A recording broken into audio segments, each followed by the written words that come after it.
बस ठीक है। अब मैं जिसे आमंत्रित कर रहा हूं, पिछले 1-1.5 घंटे से आप ठहाके में डूबे हुए हैं।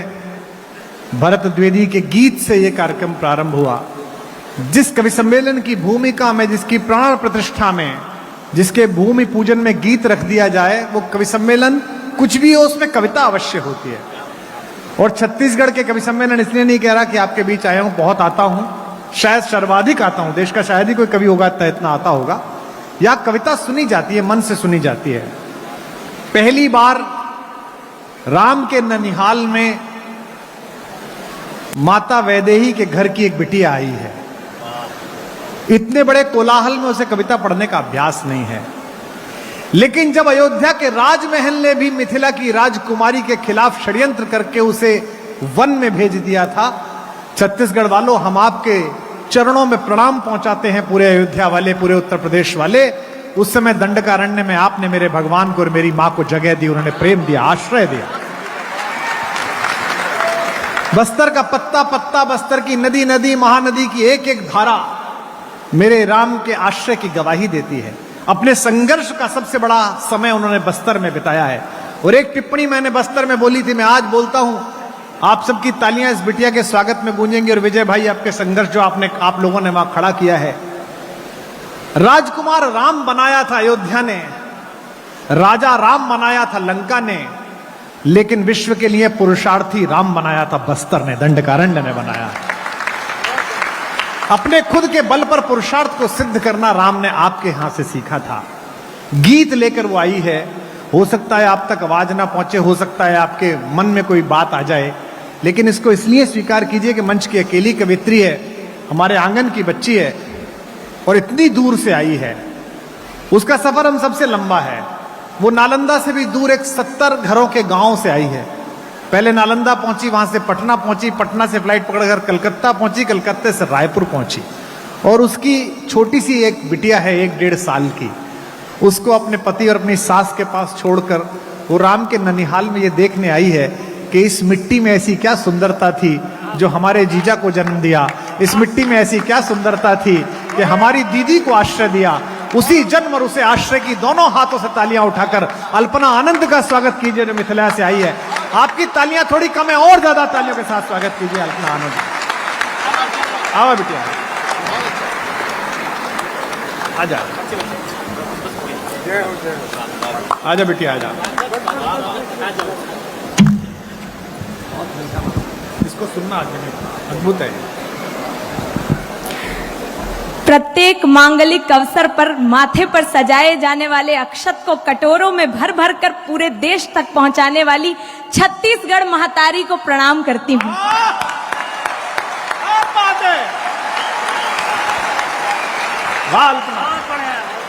रायपुर की चैतन्यता और जीवंतता को नमन करती हूँ। मैं अल्पना आनंद हूँ और मंच पर मैं काव्य कुल की बेटियों का प्रतिनिधित्व कर रही हूँ। और हमारी सनातन परंपरा में हम जब भी किसी मांगलिक अनुष्ठान का आयोजन करते हैं तो अपने घर की बेटी के हाथ में रंगोली की थाली, रंगों की थाली सौंप कर उसे देहरी पर अल्पना सजाने की जिम्मेदारी दे देते हैं। और मैं उसी जिम्मेदारी का निर्वहन करते हुए अपनी कविताओं की एक कल्पना इस देहरी पर सजाने जा रही हूँ। आप आनंद के साथ इसमें प्रवेश करें।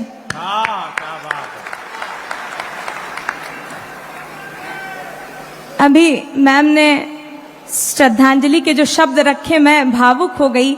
मुझे लगा कि ये कितना कठिन है, तो मैं 4 पंक्तियां मैम को समर्पित करती हूँ। उसके बाद मैं काव्य पाठ शुरू करूंगी। लाल पीली सुनहरी हरी चूड़ियां, सांवरी सांवरी मद भरी चूड़ियां, लाल पीली सुनहरी हरी चूड़ियां, सांवरी सांवरी मद भरी चूड़ियां। प्रेम हो या हो चाहे परीक्षा कोई, प्रेम हो या हो चाहे परीक्षा कोई हर कसौटी पे उतरी खरी चूड़ियां, हर कसौटी पे उतरी खरी चूड़ियां। और उन्हें सुन के मुझे कैसा लगा? कांच के हाथ में कांच की चूड़ियां, है सुहागन मगर अनछुई चूड़ियां।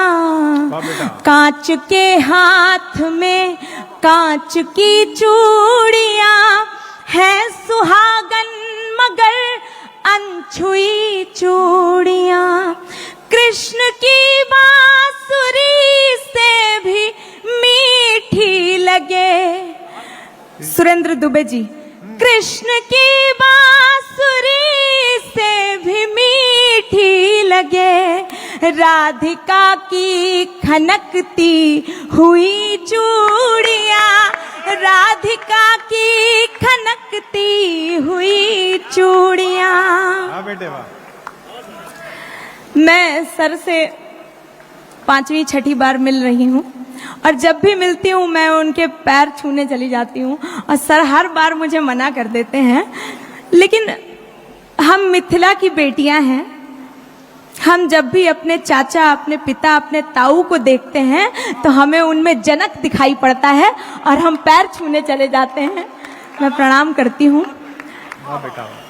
मंच बहुत समृद्ध है। मैं मंच पर उपस्थित सभी कवियों को प्रणाम करती हूँ और आदरणीय सर के होने से, इनकी उपस्थिति से किसी भी मंच पर सायास, श्री और समृद्धि का प्राकट्य हो जाता है। मैं बहुत प्रणाम करती हूँ। स्वागत है बिटिया, पढ़िए। न्यूज़ 24 मध्य प्रदेश, छत्तीसगढ़, लल्लूराम.com और डिजिटल खिड़की के अथक प्रयासों से आज की ये खूबसूरत शाम सजाई गई है और मैं ये चाहती हूँ कि ऐसा सुयोग आप बार बार बनाते रहें जिससे हमें भी सर के सानिध्य में बैठने का सुअवसर प्राप्त होता रहे। मैं पंक्तियां निवेदित करती हूँ, सुने। स्वागत है बेटा, पढ़ो बच्चे। थी दूर कहीं और कहीं पास ओढ़नी। हाँ, क्या बढ़िया ओढ़नी पर है। मैं, जैसा कि सर ने बताया, मैं मिथिला के एक छोटे से गांव से आती हूँ और सौभाग्य से मेरा भी मायका वही है जहाँ माँ सीता का मायका था और मैं अपने जीजा राम के घर आई हूँ। लेकिन मैं चूंकि माता कौशल्या की इस ममतामयी धरती पर खड़ी हूँ तो बड़ी ही साहस से, बड़ी ही क्षमा मांगते हुए एक बात कहना चाहती हूँ कि भले ही संपूर्ण चराचर जगत की मर्यादा मेरे पाहुन राम ने रखी हो, लेकिन हम स्त्रियों की सोड़नी की मर्यादा मेरी दीदी सीता ने ही रखी थी।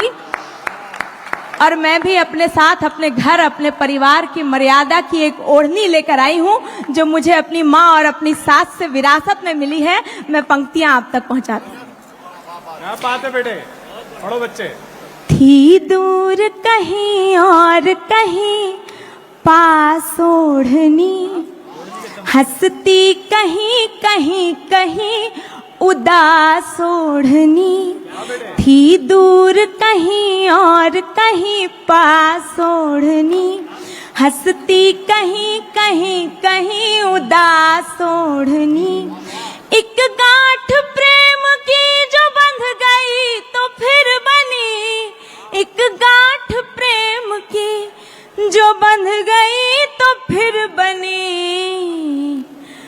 बनवास कहीं और कहीं रास ओढ़नी, बनवास कहीं और कहीं रास ओढ़नी।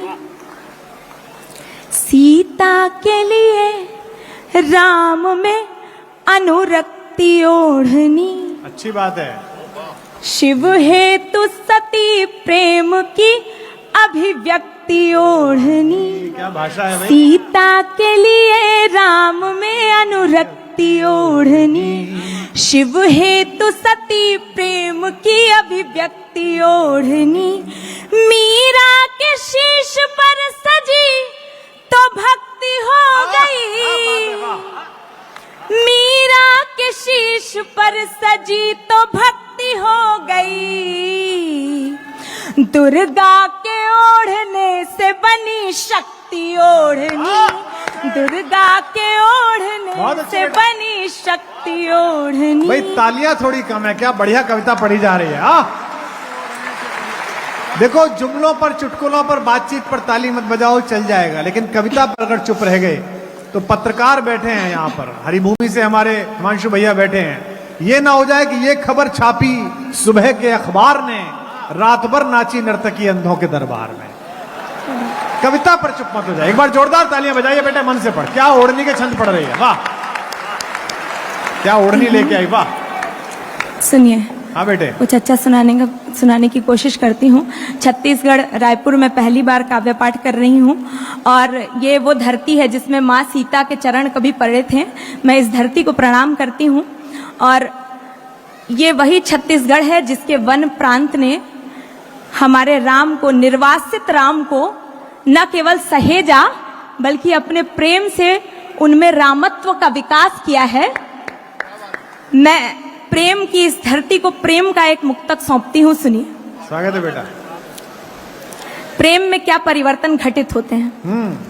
फीकी थी मगर अब बनी गुलाल ओढ़नी, छू कर पिया को हो गई निहाल ओढ़नी। फीकी थी मगर अब बनी गुलाल ओढ़नी, छू कर पिया को हो गई निहाल ओढ़नी। एक सांवरे के रंग में रंगी है इसलिए, सांवरे के, एक सांवरे के रंग में रंगी है इसलिए, नीली सी लग रही है लाल लाल ओढ़नी, नीली सी लग रही है लाल लाल ओढ़नी। थोड़ा समान थोड़ा मनुहार ओढ़नी, तकरार जरा और जरा प्यार ओढ़नी। थोड़ा समान थोड़ा मनुहार ओढ़नी, तकरार जरा और जरा प्यार ओढ़नी। कान्हा ने उड़ाई जो शीश पे तो हो गई, कान्हा ने उड़ाई जो शीश पे तो हो गई। राधा के लिए 16 सिंगार ओढ़नी, राधा के लिए 16 सिंगार ओढ़नी। वाह बेटे वाह, क्या बहुत धन्यवाद, बहुत धन्यवाद। और हमारे मिथिला में भैरवी पूजन की परंपरा है। जब भी हमारे मिथिला में माँ की पूजा होती है तो हम माँ को लाल चुनरी चढ़ाते हैं, लाल ओढ़नी ओढ़ाते हैं। लेकिन जब भी मैंने राधा रानी का पट देखा है तो मैंने पाया है कि उनकी ओढ़नी का रंग नीला है। तो मैंने जिज्ञासावश सर से ये प्रश्न पूछा कि इसका क्या कारण है, तो जो उत्तर मिला है मैं एक मुक्तक के रूप में आपको सौंपती हूँ, सुनिए। अच्छा अच्छा मुक्तक है बेटा, वाह। बतला रही है मन के सभी हाल ओढ़नी, वाह। रखी रही है यूं ही कई साल ओढ़नी। बतला रही है मन के सभी हाल ओढ़नी, रखी रही है यूं ही कई साल ओढ़नी। जब से चले गए हैं कृष्ण तब से आज तक, जब से चले गए हैं कृष्ण तब से आज तक, ओढ़ी नहीं है राधिका ने लाल ओढ़नी, ओढ़ी नहीं है राधिका ने लाल ओढ़नी। वाह। और प्रेम की इस ओढ़नी का कमाल ऐसा है कि सुदर्शन चक्र से घायल माधव की उंगली पर अगर कोई द्रौपदी अपनी ओढ़नी का एक छोटा सा टुकड़ा फाड़ कर बांध दे तो संकट काल में वो छोटा सा टुकड़ा इतना बड़ा चीर बन जाता है कि समय के दुशासन खींचते खींचते थककर निढाल हो जाते हैं। मैं एक और मुक्तक आपको सौंपती हूँ, फिर एक गीत पढ़ूंगी। क्या टिप्पणी है, वाह बेटा, बहुत अच्छा। थोड़ा उछाह थोड़ी परवाह ओढ़नी, वाह, खींची गई बलात बनी आह ओढ़नी, थोड़ा उछाह थोड़ी परवाह ओढ़नी, खींची गई बलात बनी आह ओढ़नी, सिमटी अगर तो तर्जनी के घाव पर बंधी, सिमटी अगर तो तर्जनी के घाव पर बंधी, बढ़ने लगी तो हो गई अथाह ओढ़नी, बढ़ने लगी तो हो गई अथाह ओढ़नी। बहुत प्रणाम करती हूँ, आप बहुत अच्छा सुन रहे हैं, बहुत ही अच्छा सुन रहे हैं। गीत सुना दो बेटा, गीत सुना दो। मैं एक गीत पढ़ना चाहती हूँ। ओढ़नी हमारे श्रृंगार का एक प्रतीक है, हमारी अस्मिता का भी प्रतीक है। स्त्रियों के जीवन में दो चीज़ें बहुत महत्वपूर्ण हैं, एक उनके संस्कार और दूसरे उनके श्रृंगार, और ये दोनों चीज़ें जब एक जगह एकत्रित होती हैं तो हम स्त्रियों की ये ओढ़नी बनती है। और मैं एक सच्चे श्रृंगार का गीत आप तक पहुंचाती हूँ, क्योंकि जब भी गांव देहात की स्त्रियों की बात होती है तो लोग उपहास उड़ाते हैं कि इन्हें बनाव श्रृंगार का क्या पता, ये तो देहाती हैं। तब मैं मन ही मन बड़ा हंसती हूँ और मुझे आदर्श दुबे जी का, एक बहुत अच्छे शायर हैं आदर्श दुबे जी, उनका शेर याद आता है कि गांव का हुस्न देखिए साहब, गांव का हुस्न देखिए साहब, चांद कच्चे मकान में रहता है। मैं गीत सौंपती हूँ और मैं ये साफ साफ कह देना चाहती हूँ कि जिन्होंने बस ब्यूटी पार्लरों के घंटे 2 घंटे भर की डेंटिंग पेंटिंग ही देखी हो, उन्हें क्या पता कि जब प्रकृति किसी श्रम नायिका का, किसी ग्राम्य सुंदरी का श्रृंगार करती है तो उसमें घंटे 2 घंटे भर का समय नहीं लगता, बल्कि कई कई ऋतुएं लग जाती हैं। मैं एक सच्चे श्रृंगार का गीत पढ़ती हूँ। स्वागत है बेटा, पढ़ो। सुनिए। तुमने देखे, बहुत अच्छा गीत है बस चूड़ी कंगन झुमके हार, अरे तुम क्या जानो श्रृंगार, तुमने देखे हैं बस चूड़ी कंगन झुमके हार, नहीं ये होता है श्रृंगार, सुनाती हूँ तुमको श्रृंगार। तुमने देखे, आधुनिकताएं और फैशन मिलकर शहरों में मॉडल्स के लिए रेड कारपेट बिछाती हैं, लेकिन गांव में प्रकृति गांव की सुंदरियों के लिए ग्रीन कारपेट बिछाती है। तब मेरे जैसी गांव की एक लड़की ये बंद पढ़ने का साहस करती है। सुनो, स्वागत है, पढ़ो पढ़ो, बहुत अच्छे अल्पना। सुनो क्या होता है श्रृंगार, सुनो क्या होता है श्रृंगार, धन खेतों में धान काटती जब कोई मजदूरिन, हाँ जब कोई मजदूरिन, उसकी कत्थई आंखों में उग आते सपने अनगिन, उग आते सपने अनगिन, मिट्टी वाले हाथों से जब छू जाता है चेहरा, जल उठती दोपहरी सूरज रह जाता है ठहरा, उसका माथा चूम पसीना मोती बनकर दमके, पोखर का पानी तब उसका मुखड़ा छूकर चमके,